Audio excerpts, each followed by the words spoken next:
Bonjour camarades et merci à tous d'être là ce matin pour le lancement de la semaine du numérique. Merci donc aux pays invités d'honneur, le Ghana. Merci aux pays frères du Mali, du Niger qui sont là aussi pour nous accompagner dans cette révolution de l'intelligence artificielle qui aujourd'hui est en train de dominer le monde. Je m'en voudrais bien de commencer à parler sans rendre grâce à Dieu et aussi rendre un hommage vibrant à nos vaillantes forces combattantes sur le terrain qui, depuis ces dernières semaines, font un travail extraordinaire.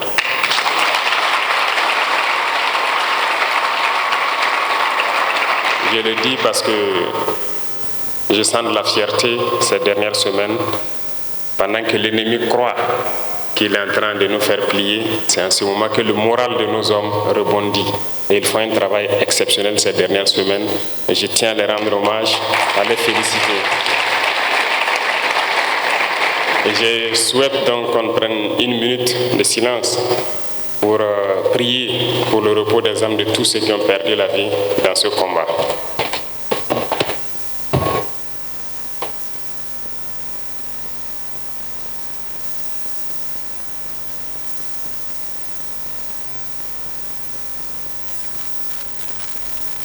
Je vous remercie.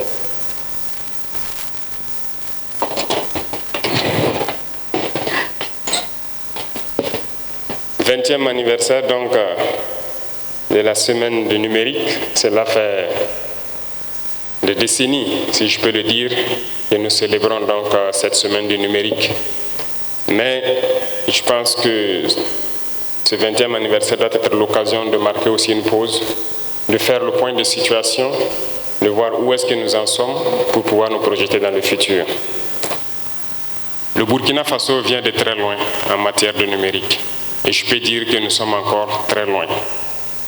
Beaucoup de choses ont été faites ces 2 dernières années, mais nous avions un programme articulé en 12 points que nous voulons lancer pour être en 2030 à un certain niveau qui puisse nous permettre de dire qu'en 5 ans, nous avons fait un bond d'au moins 100 ans. Et Madame le ministre a pris l'engagement, avec toute son équipe, de pouvoir mettre en œuvre ce programme. Et soyez sûrs que nous sommes là pour vous accompagner quand vous voulez, pour que cette révolution soit un succès. Le Burkina Faso a besoin de cette révolution numérique qui doit nous permettre de nous placer dans un certain niveau de développement dans la sphère mondiale. Aujourd'hui, quoi qu'on veuille, aucun domaine ne pourra donc se propulser sans le numérique. C'est pratiquement impossible. Nous avions tantôt parlé de lourdeur administrative, de tracasseries et tout ce qui va, dont sont victimes toutes les populations, toutes les couches de nos populations sont victimes de souvent certaines lenteurs au niveau de l'administration. Mais seule la digitalisation, le numérique peut nous permettre de faire un bond significatif, d'offrir des services rapides et donc à moindre coût et de faire une économie pour que nous puissions avancer dans notre administration. Que ce soit le domaine de la santé, le domaine de l'éducation, de la sécurité, de la défense, tous les domaines ont besoin aujourd'hui du numérique pour pouvoir avancer. Nous parlons donc de pays qui aujourd'hui cherchent à combattre un phénomène qui gangrène l'Afrique tout entière. Je ne dirais pas le Burkina, qui gangrène l'Afrique tout entière, la corruption. Nous ne pouvons pas lutter contre la corruption sans intégrer le volet digital. Si nous voulons effectivement lutter contre la corruption, il va falloir qu'on accepte de digitaliser beaucoup de procédures, qu'on accepte donc le numérique dans tout ce que nous faisons dans l'administration. Et c'est la seule façon de pouvoir lutter contre la corruption. Et notre pays en a besoin. Notre pays en a drastiquement besoin, d'autant plus que nous sommes encore en train de mettre beaucoup d'énergie pour que beaucoup de secteurs soient digitalisés et nous permettent de faire un bond significatif dans la lutte contre la corruption. Et je vous invite donc à continuer dans ce sens, à intégrer, à fédérer tous les ministères sur les différentes plateformes que vous êtes en train de développer pour que cette lutte contre la corruption voit donc un grand avancement dans les 2-3 ans à venir. Si nous voulons aussi d'instruments de sécurité performants, nous n'avons pas le choix que d'intégrer l'intelligence artificielle. Et je pense que c'est une occasion de pouvoir aussi informer beaucoup de jeunes sur ce que c'est que l'emploi judicieux de l'intelligence artificielle, de prendre des exemples concrets. En matière de sécurité, en matière de défense, je vous prends un exemple. L'analyse de certaines données a besoin forcément d'intelligence artificielle pour aller très vite et être très concret. Donc aujourd'hui, la démographie et toutes les données récoltées donc par les capteurs, si je peux dire, de la sécurité, ont besoin d'une analyse rapide et succincte pour pouvoir donner des conclusions qui permettent aux différentes forces de pouvoir agir à temps et pouvoir anticiper sur tout ce qui peut toucher à la sécurité de notre pays. Aujourd'hui, en termes de défense, qui ne serait pas content que de sa position, qu'il puisse peut-être avoir des images et ses coordonnées d'une situation particulière, transmettre à une unité qui a déjà la situation en temps réel et qui doit intervenir sur le terrain. Ça permet de sauver des vies parce que ça vous permet de mieux préparer et d'anticiper la situation. Mais tout cela ne peut se faire que lorsque nous développons sérieusement nos infrastructures numériques. Et nous sommes sur cette lancée parce que le Burkina Faso, comme je l'ai dit, vient de très loin. Nous avons passé tout le temps à héberger nos données à l'étranger. Ça veut dire que nous ne sommes pas maîtres de nos propres données que nous produisons. Et nous ne pouvons pas parler de souveraineté si nous n'hébergeons pas nous-mêmes nos propres données que nous produisons ici et qu'on passe le temps à aller les exposer, à les mettre chez les autres. Donc la question de souveraineté intègre impérativement la question aussi du numérique.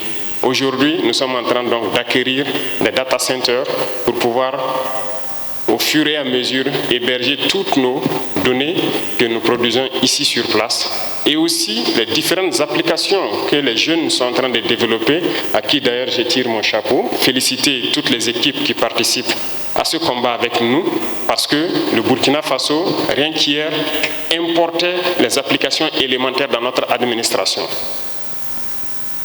Nous ne pouvons pas parler d'indépendance et de souveraineté pour peu que nous avons besoin d'une petite application pour faciliter un service.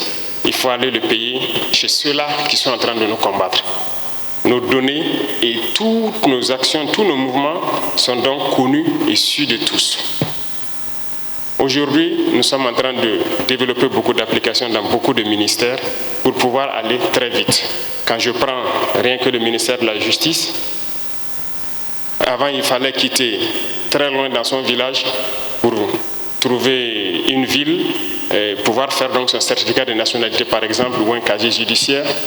Mais aujourd'hui, à travers donc la digitalisation, nos ingénieurs ont créé des applications qui permettent à tout citoyen, à partir de sa position, de pouvoir donc avoir accès à ces services-là. Ça lui fait gagner en temps, en énergie et il n'a plus besoin de dépenser en carburant pour pouvoir se rendre avec tous les risques de la route dans une zone quelconque pour pouvoir se procurer ces documents. Ce sont des exemples concrets que nous pouvons prendre et qui nous permettent de dire que nous avons besoin d'avancer dans le numérique et pouvoir soulager nos populations et lutter efficacement contre la corruption. Ceci dit, on pourra se poser la question, comment est-ce que le Burkinabé lambda va faire pour pouvoir avoir accès à ces services, puisque tout le monde n'est pas forcément au même niveau en termes d'utilisation des téléphones ou d'ordinateurs. Mais j'ai instruit le ministère qui a déjà réfléchi à une solution qui, normalement, doit commencer à être implémentée dans quelques semaines. Nous voulons construire dans toutes les provinces et plus tard dans tous les départements des maisons des citoyens. Ce sont des maisons où des jeunes donc pourront être là, accompagnés avec tout le package numérique du Burkina Faso. Lorsqu'un citoyen a besoin d'un service, il pourra se rendre dans ces maisons des citoyens et pouvoir avoir accès à ces services-là. Donc nous n'avons oublié personne. Tout le monde tout le monde sera servi et que nous puissions donc être ensemble sur le bateau et que personne ne soit à la traîne.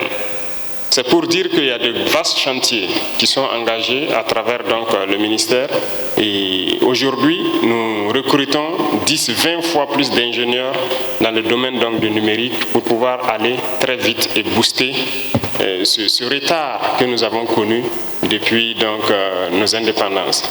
En plus de tout cela, la formation est essentielle. Nous sommes en train de mettre l'accent sur les différentes écoles qui forment des ingénieurs pour que nous ayons de la matière. Et c'est là que j'interpelle la jeunesse.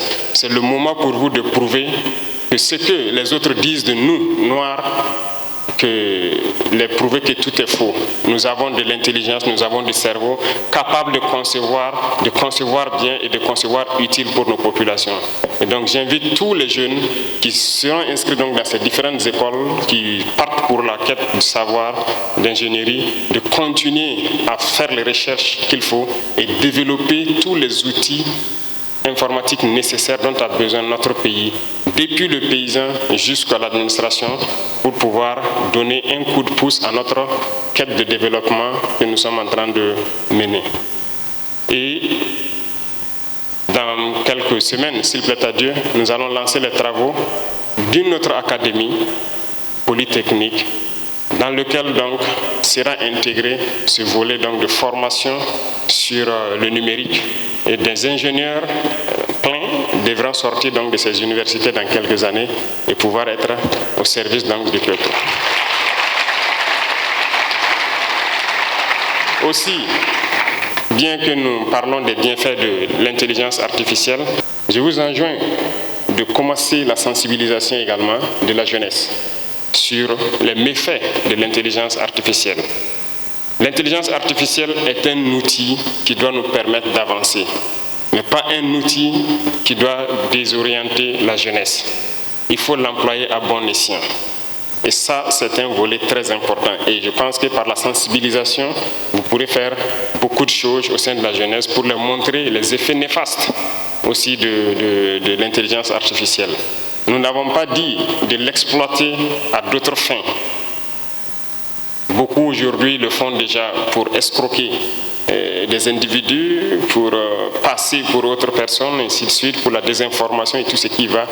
Il faut que ces pratiques puissent cesser, mais c'est aussi par la sensibilisation que nous pourrons y arriver. Et je compte sur la jeunesse qu'ils pourront donc tirer le meilleur profit de l'intelligence artificielle pour travailler au profit de la nation. Et quoi qu'on dise, c'est un domaine, les startups sont en train de germer un peu partout. Et ceux-là aussi doivent passer le message pour faire comprendre aux autres que c'est un domaine où l'homme peut se faire. Voilà, c'est très important. Il faut que les jeunes comprennent que créer des startups, créer des petites entreprises dans le domaine du numérique pour aider et faciliter la vie des citoyens, ça vous permet vous-même aussi de pouvoir vivre dignement au Burkina Faso. Donc j'exhorte tout un chacun à intégrer le volet donc, du numérique. Je vous encourage, vous, ministère, à pouvoir lancer tous les vastes chantiers et notre programme des 12 points, des 12 engagements que vous avez pris sur 2030, que nous puissions atteindre nos objectifs bien avant 2030. Et j'espère que c'est bien possible. Donc j'invite tout un chacun, tous les départements ministériels à fédérer les énergies pour pouvoir faciliter la tâche à ceux-là qui sont censés vous accompagner dans ce développement du numérique à travers l'intelligence artificielle et favoriser donc le développement de notre chère patrie. Merci beaucoup à tous. Je vous souhaite une très bonne semaine du numérique. Et Inch'Allah, on se retrouve la session prochaine avec des innovations majeures, s'il plaît à Dieu, toujours pour le bonheur de nos populations. Merci à tous d'être venus et merci à vos pays frères qui sont là. Je vous souhaite très bon séjour au Burkina Faso et que Dieu bénisse notre très chère patrie, la patrie où la mort nous attend.